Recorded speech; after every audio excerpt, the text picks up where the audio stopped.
Welcome. Good morning. Happy Friday. Really glad to have you all here. Today, for those of you with lab at 1:10 p.m., you're going to turn in the molar mass volatile liquid lab from last week, the rough draft class presentation paper. Problem set number 4 is up. Now, problem set number 4 has questions over both gas laws and intermolecular forces, but the quiz that will follow is only over gas laws. So check that out. And then we'll go next door and do the solid/linear regression lab. It's a mixture of a paper lab and also some other stuff there. Questions on that kind of stuff? All right. This next example we're going to look at here from this chapter is something we did look at in Chem 221, but we're going to look at it again, and it's kind of a funky thing. Now remember that scientists, especially physical scientists, are always interested in the energy of things. So this is a type of analysis you can do. For example, Clifford gives me some ice at 0 degrees, and he says, well, Dr. Russell, how much energy does it take to turn it into steam at 100 degrees? This is something that can be done with this kind of analysis, and it's not too hard. Up here on the board, I have basically the 2 equations you're going to use, all right? And the first one from Chem 221 was Q equals MC delta T. And MC delta T is a great equation when you have a substance in the same phase, but you're changing the temperature.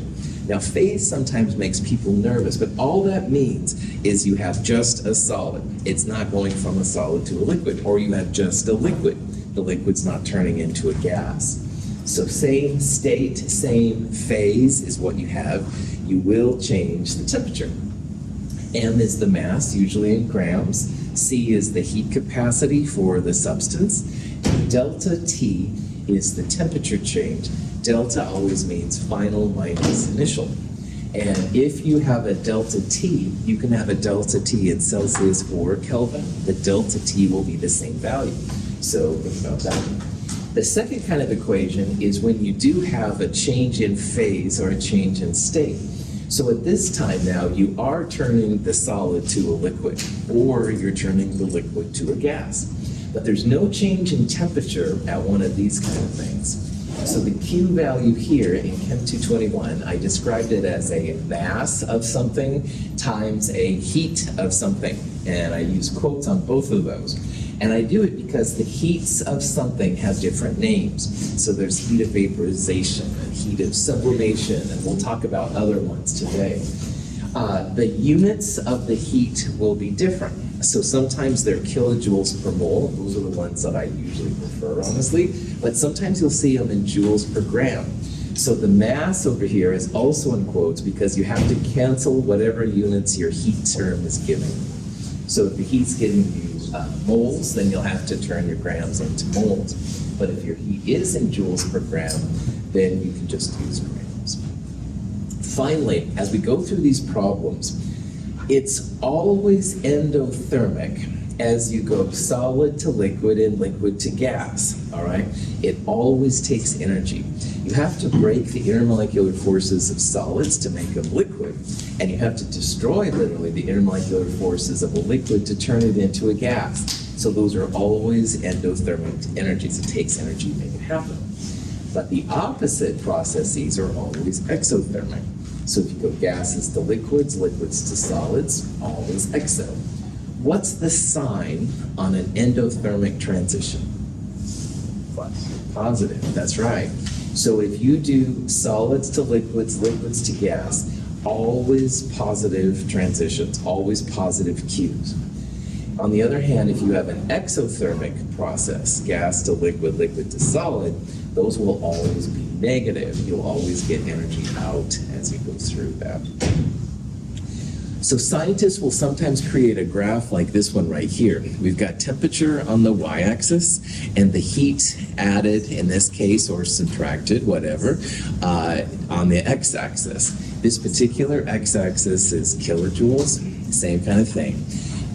This is an example for water, and you can see that water has a freezing point of 0 degrees Celsius and a boiling point of 100 degrees Celsius. And notice how there's these two straight lines. There's no temperature change happening at those two places because that's when you're going through a change in phase or a change in state. So this part right here would be the evaporation of water. The delta T is constant, but you do have to add energy to make the liquid go to a gas. And the same thing down here, there's energy required to go from a solid to a liquid, but again, no change of temperature. On the other hand, you can see there's lines here with a slope, i.e. they increase up and to the right.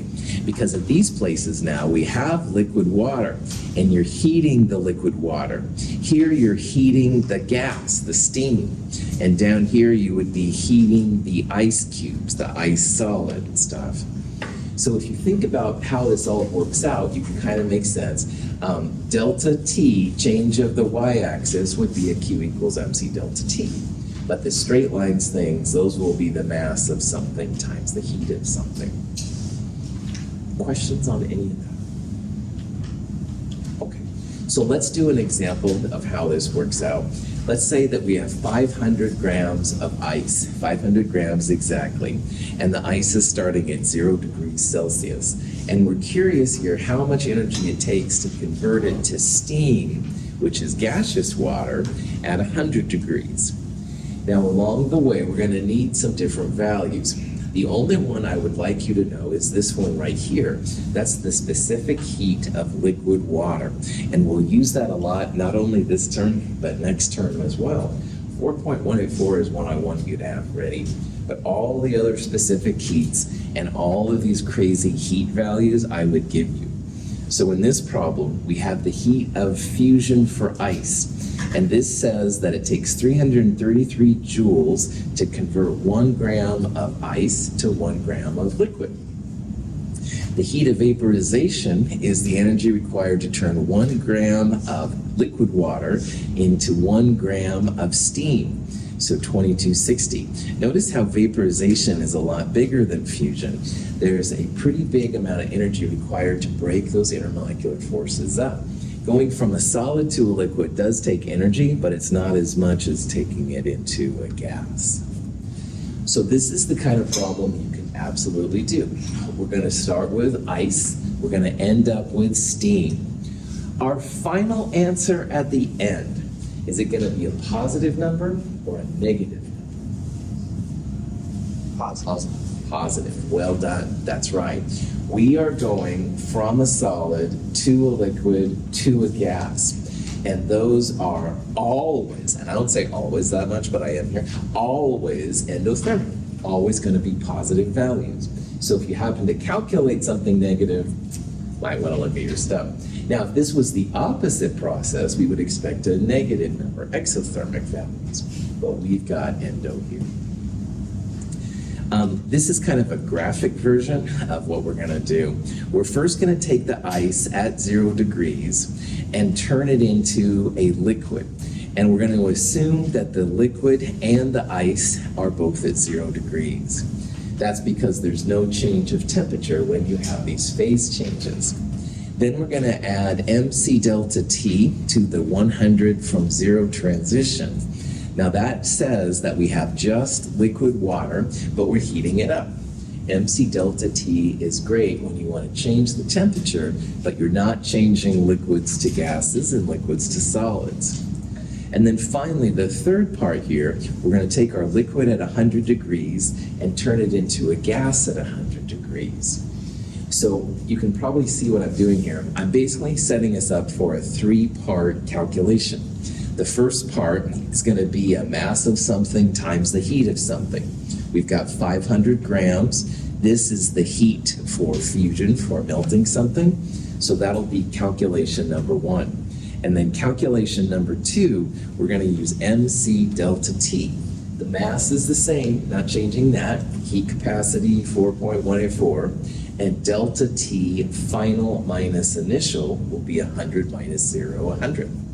And then finally, step 3, we're going to turn our liquid at 100 degrees to a gas at 100 degrees. That's going to be a separate mass times the heat of something. Same 500 grams, but now we're going to use 2260 to figure out the energy to turn it in. We'll add those three numbers up, get the total. Questions? All right, so mathematically, here's what it looks like. To melt the ice, we're going to use that 333 joules per gram. That's the heat to turn a solid into a liquid, all right? Every substance is different, but for water, that's what we want to use. Mass times that number, you can see the grams cancel out, so we're going to have joules, 3 sig figs, 1.67 times 10 to the 5th joules to melt the ice. Now, the second part is going to be an MC delta T. We're going to take our liquid water at 0 and heat it to a liquid at 100 degrees. We're not changing the liquid into a gas or anything, we're just heating the liquid.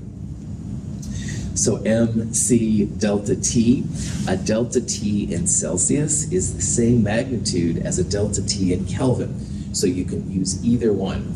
I use Celsius, but I'm reporting it as Kelvin because I wanted to cancel that Kelvin unit right there. And that's honestly legit. It feels weird, but it's okay. 2.09 times 10 to the 5th joules. Now, one thing that's kind of interesting, you've heated water before for making tea, coffee, pasta, whatever. All right, it takes a little bit of energy and stuff. The energy required to melt the ice is about the same, about 10 to the 5th joules and stuff, which is kind of interesting.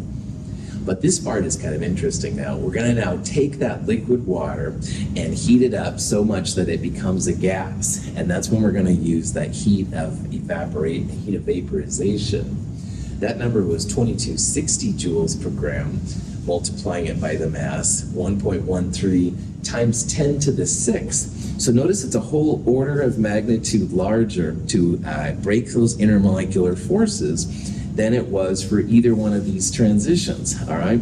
Heating it up and melting the ice, i.e. turning a solid into a liquid, both of those numbers were less than the energy required to break all the intermolecular forces. Intermolecular forces are pretty important. So the total heat required to make this happen, we're going to add these three numbers together, and if you do that, you get 1.51 times 10 to the 6th. A lot of times people will report these in kilojoules, so you divide by 1,000, you get 1,510 kilojoules. And you should check yourself, it's an endothermic positive number, good, because anytime you go solid to liquid, liquid to gas, you should have positive endothermic numbers. But how much energy would we need or get out taking our steam at 100 degrees Celsius, the same amount of steam, and turning it into solid ice at 0 degrees Celsius? Negative. My man, negative 1,510 kilojoules. That's right. In thermodynamics, if one way is positive, the other way is negative. So if you're not changing the mass and you're not changing the temperatures and blah, blah, blah, literally just the negative of that would be the answer. All right. We're going to change gears a little bit now and talk about phase diagrams. And it's nice sometimes to know when a liquid is a liquid and not a gas or a solid. It's also really interesting to see how pressure can affect the different phases of matter. So in this picture right here, we have an example of a phase diagram. Now, all phase diagrams are kind of like a Y, all right? This Y is right here. The left part here of the Y is the transition between a solid and a liquid. And again, this assumes, I should have pointed out, that pressure is the y-axis and temperature is the x-axis. So the Y part right here then, the first part of the Y would be conditions where your solid can turn into a liquid. On the other hand, this far right part of the Y, if you will, is where the liquid can go into a gas, into a vapor. And then the bottom part of the Y is actually where solid can go directly into a gas. And all substances, in theory, have these kind of values associated with them. So these phase diagrams, all right, if pressure and temperature are y and x-axes, they all look kind of like a Y. So let's pretend we have water, and that's what this diagram is for, by the way. Well, 1 atmosphere of pressure is 760 millimeters of mercury. This is the temperature axis. So temperatures below 0 degrees at room pressure, all right, will be ice. And then when you get to this point here, the freezing point, that's where the ice begins to turn into a liquid. So everything in the middle of the Y is essentially like a liquid phase. Then you heat your liquid because you're really after coffee on a Friday or something, I don't know. You heat your water, and then finally you get to this point right here. That's where the liquid on the left turns into a gas on the right. And this is the boiling point. So in our day-to-day world, we basically exist along this little dotted line, all right? We're about 1 atmosphere of pressure, blah, blah, blah. And that's kind of cool. So this would be the normal freezing point, the normal boiling point. But there's a lot of really weird things that can be shown on a phase diagram. We talked about how you don't have to have water boil at 100 degrees, all right? So as this blue line changes, you can make water boil at different temperatures. So let's say you wanted water to boil at, looks like about 60 degrees, I'm gonna guess, all right? No problem. Go over to the y-axis. If you lower your pressure down to this point, then water will boil here instead of up here. So this really is cool for showing how pressure affects boiling points and stuff like that. Same thing for melting, all right? This is the melting point or freezing point. You can change that.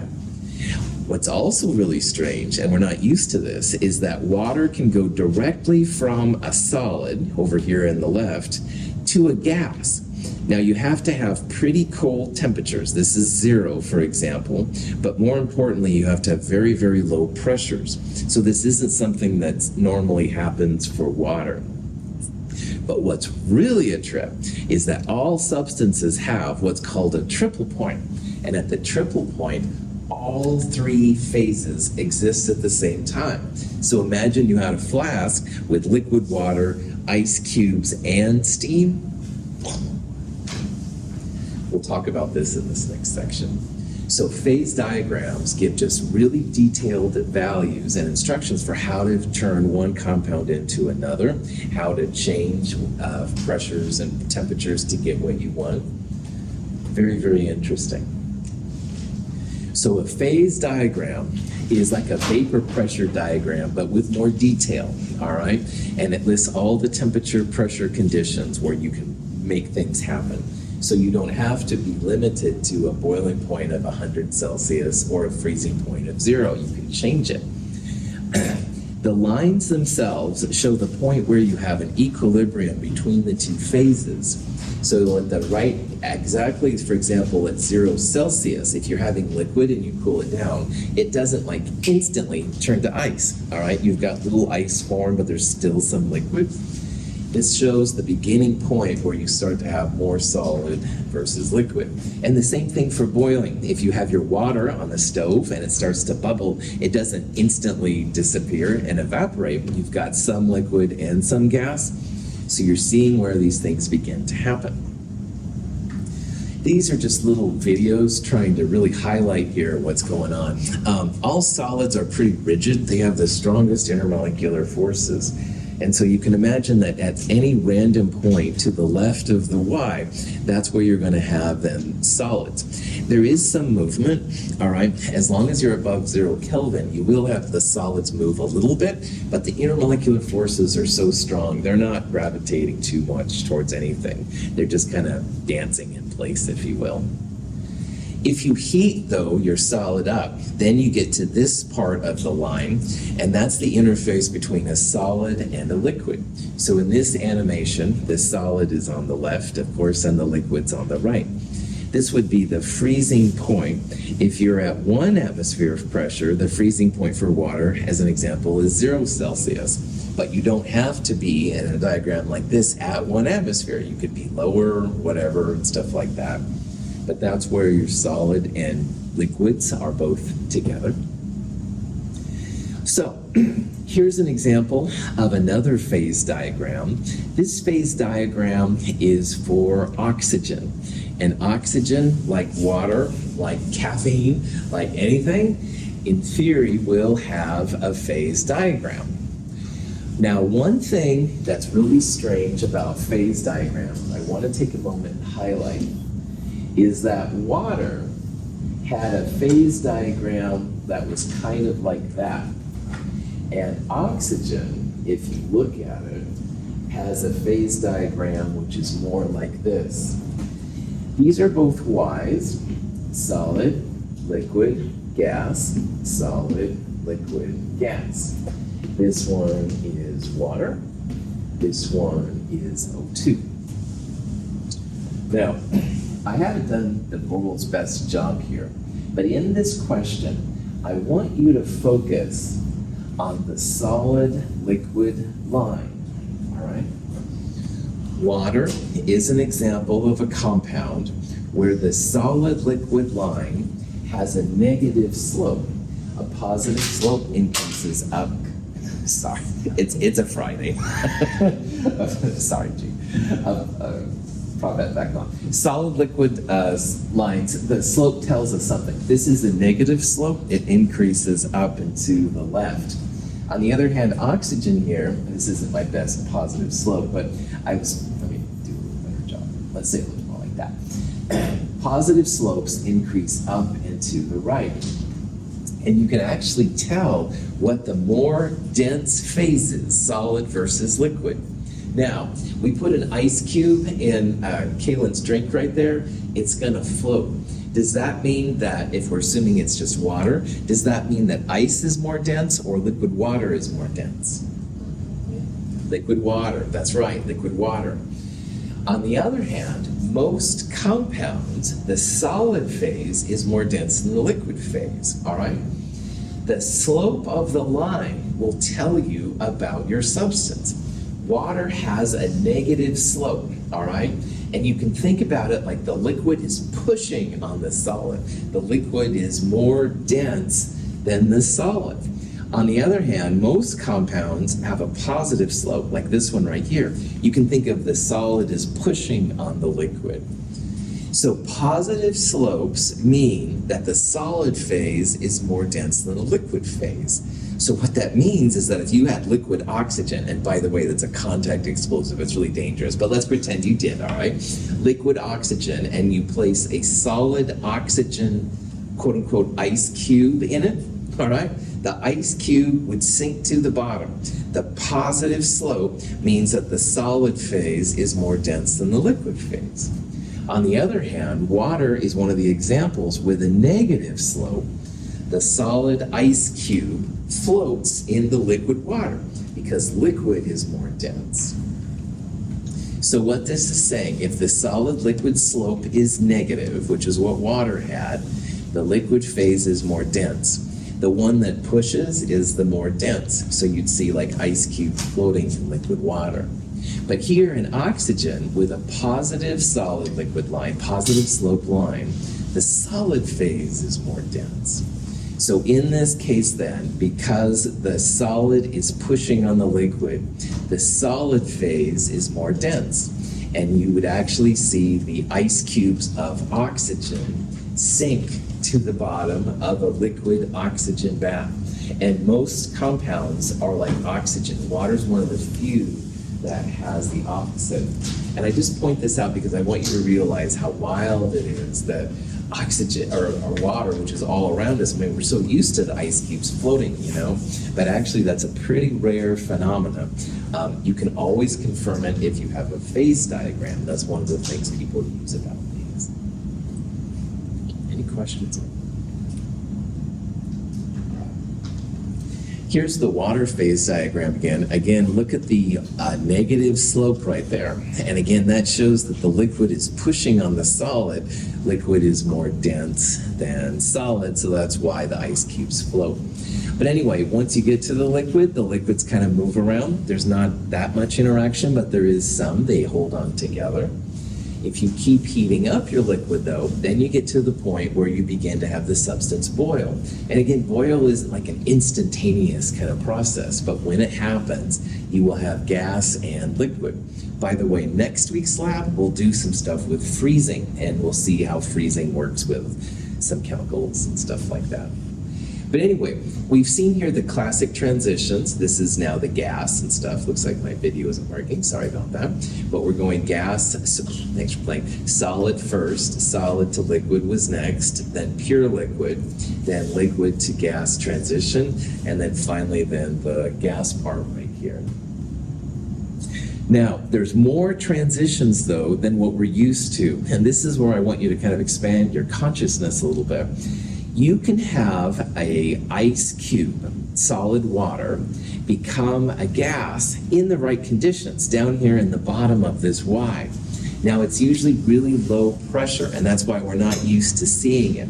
But if you were in the lab and you lowered the pressure down below 4 millimeters of mercury, and remember 760 millimeters of mercury is what we're used to normally, so a pretty low pressure. But anyway, if you do that, then your ice cubes would go directly to a gas. Carbon dioxide does this naturally in our room temperature and pressure. If you take dry ice, which is solid CO2, and you leave it out, it turns into the kind of wispy gas stuff. That's an example of this process. So carbon dioxide, of course, has a different phase diagram than water does. But the really interesting point is the triple point. And at the triple point, every compound in theory has one of these, by the way, but at the triple point, you have all three phases.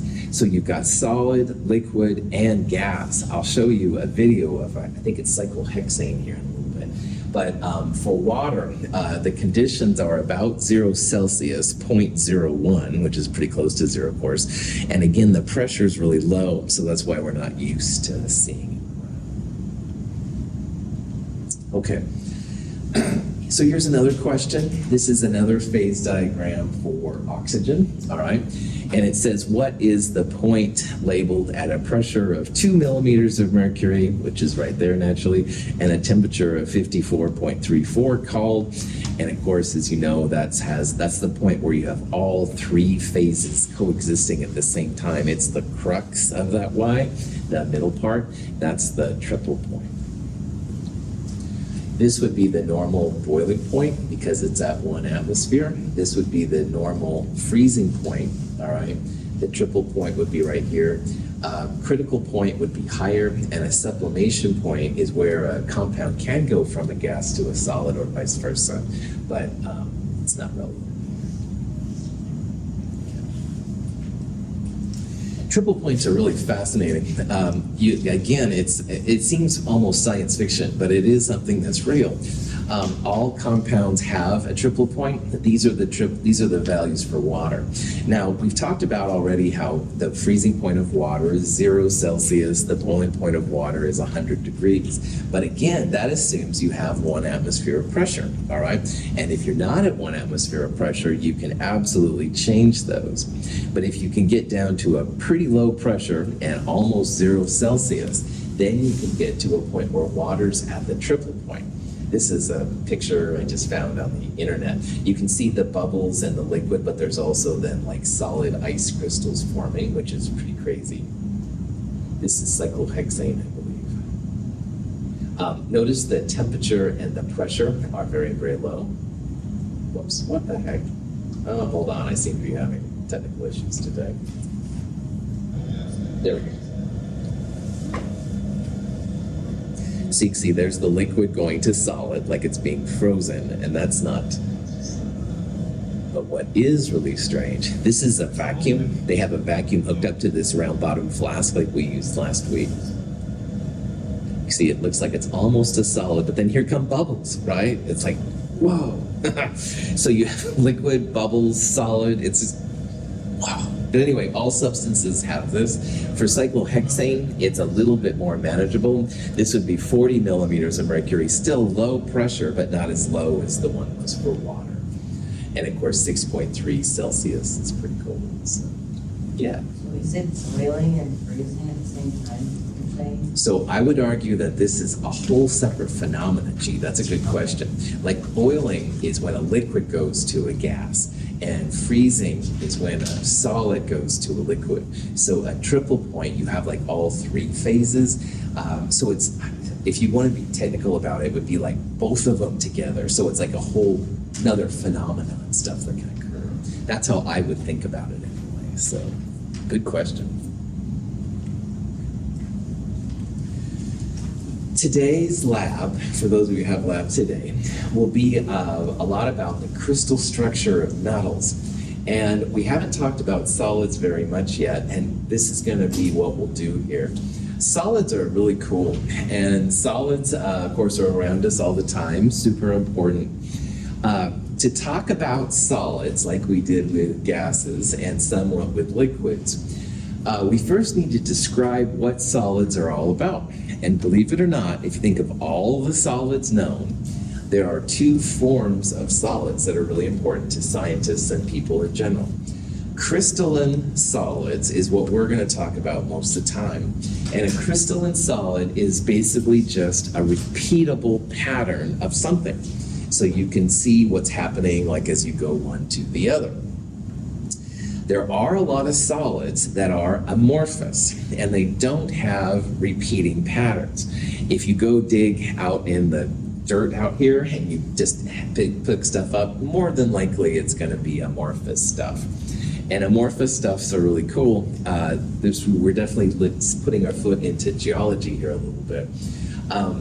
In this class, where of course we never have enough time to do anything, it seems, we're going to focus on the crystalline solids just because it's predictable, all right? There's a lot of cool research into the amorphous solids, but I do want you to realize that all the solids you know, all right, there's crystalline and amorphous, and we're basically not going to talk about amorphous, which is kind of lame, but we're going to talk about the crystalline solids. Now, this stapler right here in front of us on the desk, that has crystalline solids in it, all right? So the practical uses with technology a lot of times come from the crystalline solids, and that's kind of another reason why we're going to talk about it.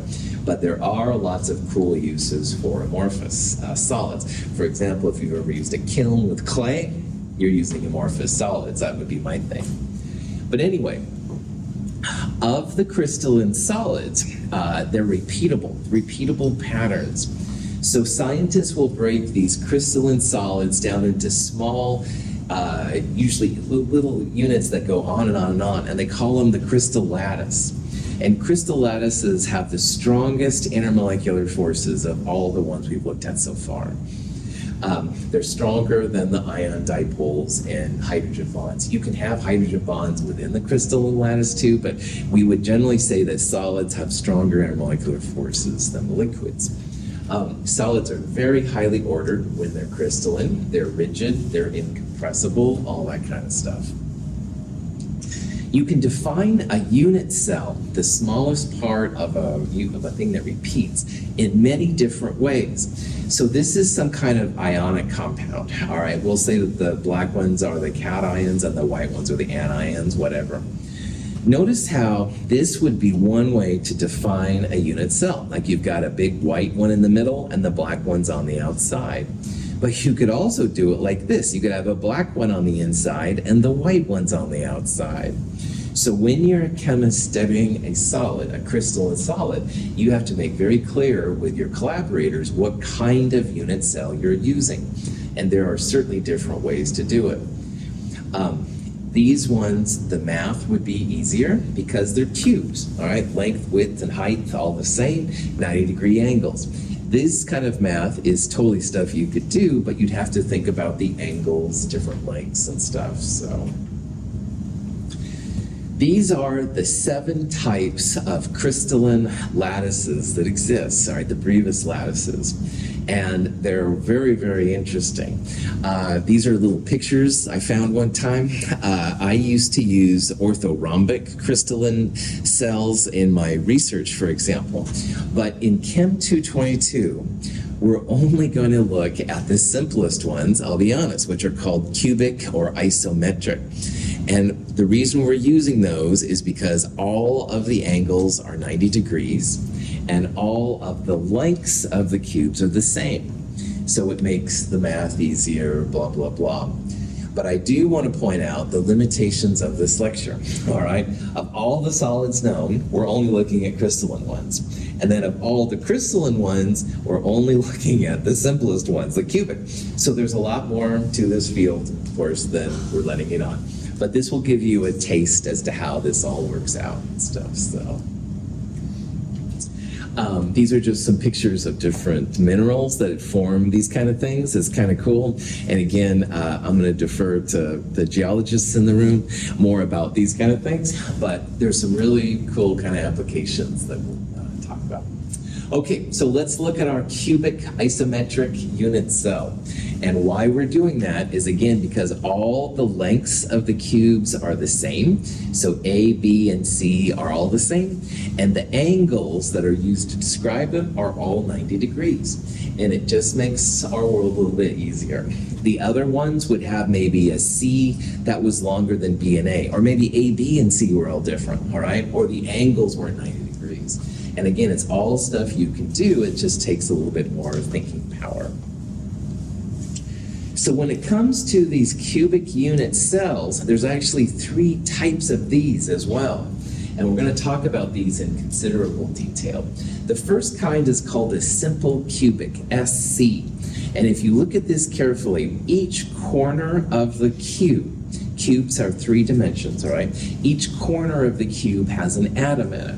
And those are what they refer to as the simple cubic unit cell. But there's also a body-centered cubic. Now, I'm just going to show you a better video here in a second. But the body-centered actually has an atom right in the middle of the unit cell. And finally, there's the face-centered cubic, the FCC. Now, we still have the atoms in the corner, like the simple cubic, but the face center has one in the face of each side of the cube. So a cube has 6 faces, all right? Forward, backward, left, right, top, down. Each of those has an atom right in the middle. It doesn't have the one in the middle like the BCC does, but it does have ones in the face. Now, why we're looking at that is that most of the metals on the periodic table follow one of these 3 systems. And so we can use these rules, which are, again, very simple when you think of all the solids out there, but we can use these rules then to do some pretty cool kind of things. Simple cubic unit cell has 1 atom at each corner of a cube. The cells stack together to form a solid crystal, the overall shape of which has square edges. Each ion is shared by 8 different but connected cube cells. The arrangements of body-centered cubic and face-centered cubic unit cells are similar but more complex. The atoms that are in the corners, all right, are shared by 8 total different unit cells. So like this atom right there in the middle, there's 4 atoms on the top, 4 cells, on the top that it's part of, and 4 cells on the bottom that it's a part of. So when we see an atom in the corner, and all 3 of those examples had them, we don't think about that atom as being totally in the cell. It's actually only 1/8 inside the cell, because those atoms are shared equally by 8 unit cells. So when I show pictures, or this afternoon I'll show models, all right? When I show models with these atoms in the corners, they're not totally in the unit cell. They're actually only 1/8 inside the unit cell. They're shared by 8 different cells, which is kind of a weird thing. And there'll be implications for what we're doing here in a little bit. This is a better way to describe it. This is the simple cubic unit cell, and this is an animation. And what they've done here is they took like a type of a chainsaw. Sound effect's not necessary, but they shaved all the parts of this unit cell that aren't inside the cube. And you can see how there's like 1/8 of an atom inside that's left. The other 7/8 were part of the other 7 little cells right next to it. So when people think about a simple cubic unit cell, a lot of times they want to know how many net atoms are inside. Well, the simple cubic had 1 atom in each corner, and there's 8 corners. But each corner was 1/8 inside the cell. So 8 corners and 1/8 of an atom per corner, 1 net atom, all right? This is the simple cubic unit cell. And you can see that these atoms, most of them were shaved off to just show the unit cell. So punchline. When we talk about the simple cubic unit cell, there's only one atom per cell. Now, another thing that's going to be important for our discussion today is the edge to radius ratio. And when you go through the math of this, you'll find that the edge equals 2 times the radius. Now, in the lab, there's more detailed information about this, and I'm not going to spend a lot of time talking about the geometry. But if you are curious, you look in the lab, all right, you can see it right here. The edge is just an edge of the cube. And this is like 1 radius, and this is 2 radius. So the edge equals 2 times the radius. So at the end of the day here, I want you to see that the simple cubic cell, there's 1 atom per cell, and the edge to radius ratio is edge equals 2 times r. The body-centered is similar, except now this time there's a true atom in the middle of the cell. So in the second here, they're going to shave off the outside parts like we did earlier, and you can see what the result's going to be like here. We still have the atoms in the corner, the 1/8 of the atoms. And since there's 8 corners, 1/8 times 8, that's 1 net atom. But BCC has 1 additional atom inside the cell. So when people talk about the BCC cell, 2 net atoms per cell, 1 in the middle and 8 times 1/8 corners. When you look at the geometry of this, the edge to radius ratio is edge equals 4r divided by the square root of 3. And again, if you're curious where that comes from, look at the lab. But for right now, BCC, 2 atoms per cell, and the edge equals 4 times the radius divided by the square root of 3. Face center, which is very similar to what's also called cubic close packing. Face-centered has atoms on the face. Now, face-centered sometimes is kind of a trip to see, but you can see in this little picture right here, the faces get cut right in half. Because if you have an atom in the face of the cell, then half of it's going to be in the cell, and half of it's going to be outside of the cell. So these guys are very, very strange. A cube has 6 faces. And if you have half of an atom in each face, then 6 times 1/2 is 3 atoms. You've still got those corner atoms. We talked about 8 times 1/8, 4 atoms per FCC cell. So that's the number of atoms in the face-centered unit cell. Now the edge equals 4r divided by square root of 2. And again, if you're curious about that, look at the lab today and stuff will have more detail. But what I do want to point out here is Mother Nature in some ways is kind of like FedEx or UPS, all right? They want to put as many, like at FedEx and UPS, they want to put as many boxes in a truck as they can so they can get as many packages delivered without having to come back to base. Well, simple cubic packing would give you 1 atom per cell, and that's not bad. But it's better to have 2 atoms in the BCC, all right? So there's a lot more metals with BCC than there are simple cubic. But even better than that is this funky face-centered cubic.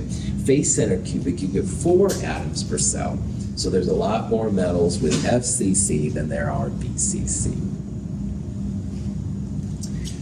This is a periodic table listing the metals and their different types of unit cells. Now, you can think about hexagonal and this one up here as being the same for us. There's subtle differences, but we're not going to get into it. But anyway, there's only one simple cubic metal known as polonium. Super radioactive, if you want to wear your lead underwear on that one. But anyway, that one is actually simple cubic. Quite a few of these light blue that are body-centered cubic. But then the other ones up here, then, those would be one of the FCC variants. Now, there are some metals that don't follow these. All right, they're going to have their own kind of thing, including manganese. Those will be the other non-cubic brevis lattices, things we looked at earlier. But more of the metals follow one of these 3 than don't, and that's why we're looking at it. Okay. They use X-ray crystallography to figure this out, which is just really, really cool. You use an X-ray source. This is what Röntgen did, apparently. But anyway, you fire it through some kind of a slit, so you get a nice plane of X-ray radiation, and then it goes through the symbol. And you get basically a bunch of splatter dots, but they can figure out from this what the unit cell is, which I give my hats off to these people. It's really, really cool. They used to use just a piece of like film, all right? Now they'll use computers and stuff, but it's really cool kind of stuff. Anyway, this is the kind of problem that you might see from this section, all right? In this question, it says we have aluminum. It has a density of aluminum, about 2.7 grams per centimeter cube, and the radius of the atom is 143 picometers. Well, believe it or not, from all of this information, you can see if aluminum is truly face-centered cubic. Now, face-centered cubic means two things. Number one is that the edge to radius ratio was 4 times the radius divided by the square root of 2. But the other thing here is that aluminum, if it's FCC, will have 4 atoms per cell. And in this problem, we're basically going to calculate the number of atoms in the unit cell. And if it really is 4, then we'll know that it's FCC. But if it was 2, it would be BCC, stuff like that. So the radius can be converted into an edge, and that's really important for these kind of things. Now, a picometer is a really small unit of mass. A pico is 10 to the minus 12 meters. And if you go directly from picometers to centimeters, it's 10 to the minus 10 centimeters per picometer. So what I did right here is I first found the edge. I went 4 times the radius divided by the square root of 2. That gave me this number, 404 picometers. And in centimeters, that's 4.04 times 10 to the minus 8 centimeters. Now remember, this is a meter, and the little tiny 1, 2, 3, 4, 5s here, that's 1 centimeter, 2 centimeters. And this is 10 to the minus 8 centimeters, so pretty freaking small. It's up to your own F word if you desire. But anyway, it's a very small amount of radius, and that's the length of the edge here and stuff of the cell. Now, because these are unit cells, length, width, and height are all the same. So if you cube the edge, that's going to give you the volume, 6.62 times 10 to the minus 23rd centimeters cubed. Now, a 12-ounce can of pop, I believe, is 335 centimeters cubed, 335 milliliters. This is very, very small. All right, much, much smaller than anything that I can visualize in my head. But it shows the volume of a unit cell, the smallest repeating unit.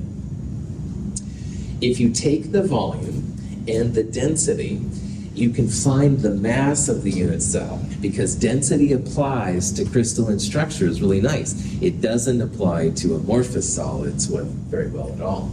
But in this case then, you can see here's the volume, centimeters cubed times grams per centimeter cubed. Centimeters cubed cancel. This is the mass of the unit cell. And again, super small mass because we have a super small volume. Now, aluminum is 26.98 grams per mole.